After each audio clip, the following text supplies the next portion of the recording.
So like many of us film fans, I am guilty of adding films to my watch list and then just never getting to them. Now, although I don't believe I'll ever fully complete my watch list, I want to start making a crack at it.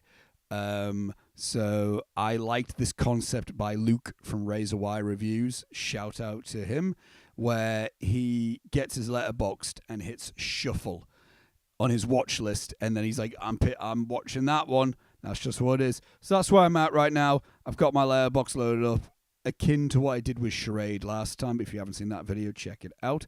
I've got its film, feature length, released on streaming on Shuffling. So I'm going to shuffle my letterboxed now. Let's see if it gives me something. What we got here? What is this? Gloria. John Cassavetes. Oh, interesting. It's on RTV and on Prime. Okay. I've evidently put that on my watch list because of that is a John Cassavetes film. I don't know anything about this. It's okay. Yeah, it is Gina Rowlands. Oh, interesting. Cool. So the next time you all see me will be after I've watched Gloria. I'll see you in about 2 hours.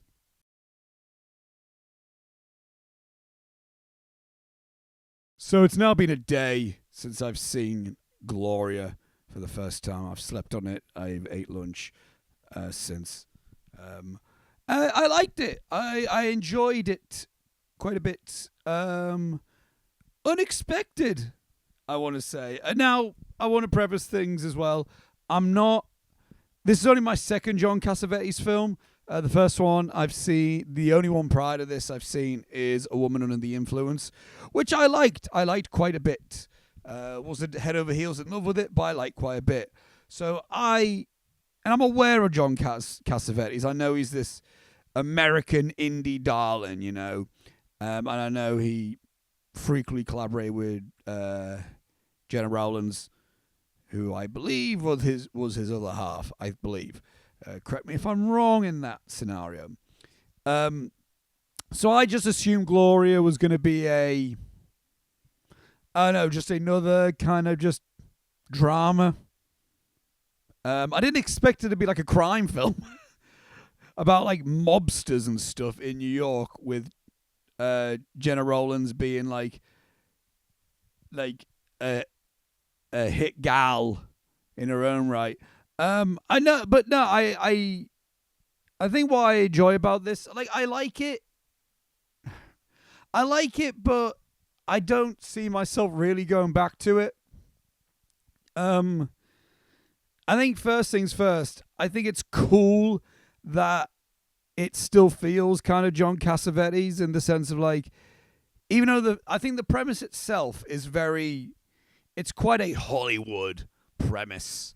Of mobsters and gang members, and it's a bit Leon the Professional, although this came out prior to Leon the Professional, about like a criminal being like a hard and tough criminal having to like look after a child, and they get wrapped up in some insanity and whatnot.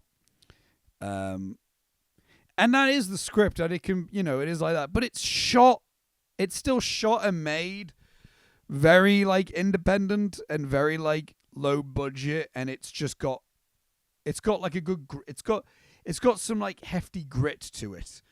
I think like the way it's shot is really cool. And it feels like a very actors kind of film, and that's one thing I'm gaining from John Cassavetes. He's a very actors director, where he's like it feels very. He lets the actors do their thing and just kind of has the camera just follow them. Like, there's plenty of moments and scenes where the camera is just kind of locked off in the corner with a tripod, and the tripod is like just panning with the actors as they're moving in the room, which makes the film feel very alive. And what also makes the film very alive is, like, again, I'm not sure if I know this, if I'm correct with this. Correct me if I'm wrong. But I believe Cassavetes is he encourages improvisation.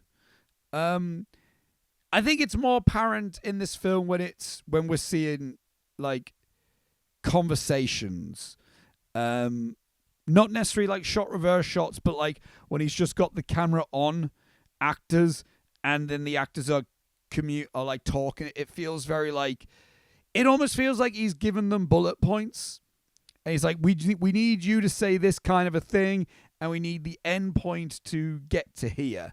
And that makes the film feel very alive as well, and feel very like, it does feel deliberate. It feels like he's got like a clear vision with what he wants, but he wants the words coming out of the actors to feel like their words, and not feel staged. And that makes the film interesting from a viewer's point of view.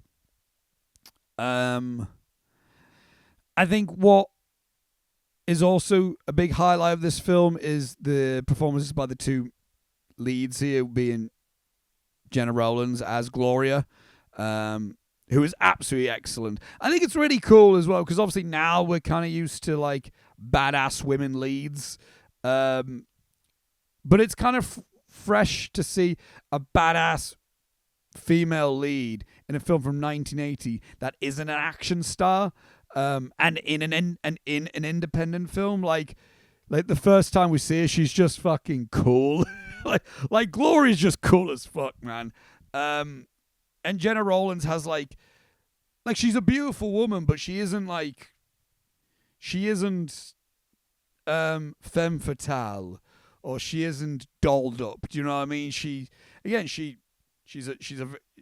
Jenna Rowlands is a very good looking woman, but she's also quite rough. And her in this film, like, she feels like, oh, Gloria's definitely lived a life. And not much is told about her in the film. You get that very much so just through Jenna Rowlands' performance. Like, immediately right off the bat, you can tell, oh, okay, I know exactly who this woman is.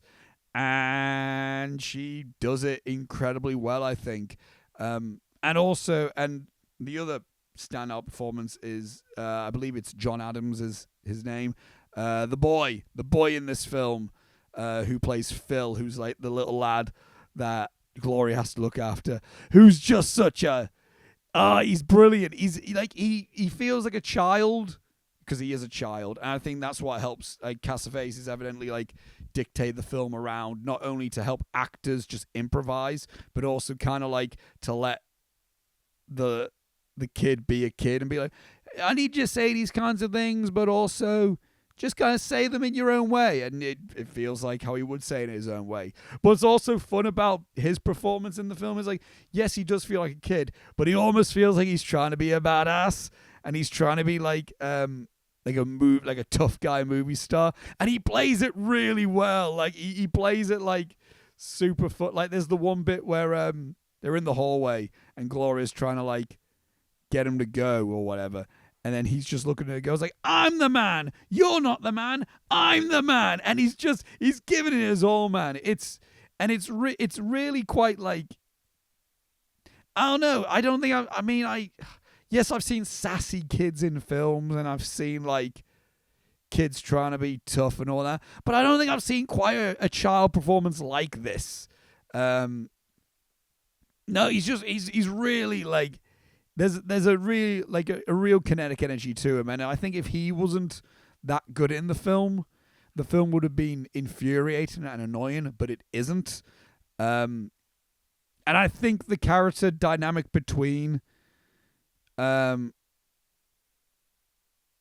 Rowlands and John Adams is just so fun, man. Like, I think that's the reason why this film, how the film reaches the heights that it does. It's because of those two, and I think because of Cassavetes' way of like just letting them go at it. Like, there's moments where like it's so funny to me. Like, he gets like, and he does feel like a kid because he has like mood swings and stuff, and it's so fun in the sense like one moment he goes like, get away from me, you stupid woman, and then he's like, and then they're in like a hotel, and then he hops in bed with her, and he's trying to flirt with her, and she's like, get the fuck out of here, and pushes him out of bed. It's so fun because again, and I don't know. Like, I think that's the main thing. Like, the character dynamics really, it's just, it's a real fun one in that realm, and it's a cool dynamic. And there is an interesting layer to it because obviously Phil, he's lost his family and he's like 6, I believe, in the film. I think that's his age in the film. And obviously he's now like got no one and nothing and everything, and Gloria's outright said like she doesn't like kids, she doesn't want kids. But also like I think there is something to look in this film about like being on your own and maybe being fine being a lone wolf, but also like if you like create a bond with someone, it's hard to deny that you want to have a bond with someone. Even though you like being on your own, it's also nice to have connections. And I think it's a very interesting way to look at that through this kind of a relationship. So that there's an interesting story element to that, I think. I also think the set pieces are really fun, again, with it being quite an independent film. Whenever a gun gets pulled out and gunshots get fired, it's quite visceral. But the way the film is, it's not a bleak film. There is like a fun energy to it. Like the dialogue feels quite fast, film noir, almost screwball to an extent. So when a gun does get pulled out, it almost feels like just like a cool, like, holy shit. Like we see like the gunfire out of the window towards the beginning, which is mental. And when Gloria first pulls a gun out and shoots that car, it's quite like a oh shit moment. And another thing that's really like, I can tell you, this is like a moment, this might be my favorite moment in the film, is when Gloria is on like the subway and then she gets in a fight and then like one of the criminals just bats her, and it's quite I audibly went, oh shit, because it's like, you don't get anything like that really. And then Gloria doesn't necessarily, like, she doesn't get in this big fight scene, she just pulls a gun out on him and then everyone freezes, and then there's this really like intense close-up on Jenna Rollins that's so like, like it's captivating, like it's such a captivating performance. And then she's backing up from like the open doors, still holding the gun out, and she's like, I can't remember what she says, she's like, you lose a fight to a girl, how embarrassing, or something like that. And it's like, oh man, like her, like Gloria is such a, I think like that character is like one of the better cinematic characters in a film that doesn't quite live up to that character's potential. Like, because I think like the premise it does, it's really cool. It's a really nice, it's a really fun premise. It's quite a captivating premise. And the first act is immediately like, it grips you and it pulls you in. But I think by the time when the third act, the film doesn't quite keep the pace up. It feels like we're kind of going in circles tonally and also narratively. That by the end of the film, it's a sweet ending, and it's like this, that's nice, but I'm not sure how much of a payoff I felt. Like, I'm not sure if I was fully invested in the whole storyline to be fully on board or with by the time we get to the end. Like, again, I was really fully invested in the characters of Gloria and Phil and what they were getting into, and like the premise of like a New York crime film on like this independent kind of scale. But I don't know, I feel like the film kind of got a bit lost in its, like, I feel like, I don't know, I feel like by the end of it all, I didn't necessarily feel a payoff, really. But hey, if I ever watch it again, or if I ever revisit it in my mind, I might reconsider it. But like right now, where I'm at, I'm not quite as on board. I don't know. It just felt like there wasn't as much of an advancement in anything, like narratively speaking. I mean, character-wise, great. And I feel like they just didn't, like, there wasn't much of a payoff for them, though. But yeah, I don't know. It was cool. It was a fun flick. Overall, I enjoyed it. And yeah, no, that's really all I have to say. I think about Gloria. It's good. It's a good unconventional crime flick, I think, with entertaining characters. Yeah, I believe that's all I have to say about it all. Thank you for watching this. If it's your first time, thank you. Make sure to subscribe to the channel, like and share this video if you so enjoyed it. Comment below. Let me know what you thought about Gloria. I'll be interested to hear what people think about this film. And if you have anything to offer to the conversation I present, amazing. Make sure to check the description below as well for links for Instagram and all other socials for Crazy Stupid Kino. And until next time, I'll see you later. Bye-bye.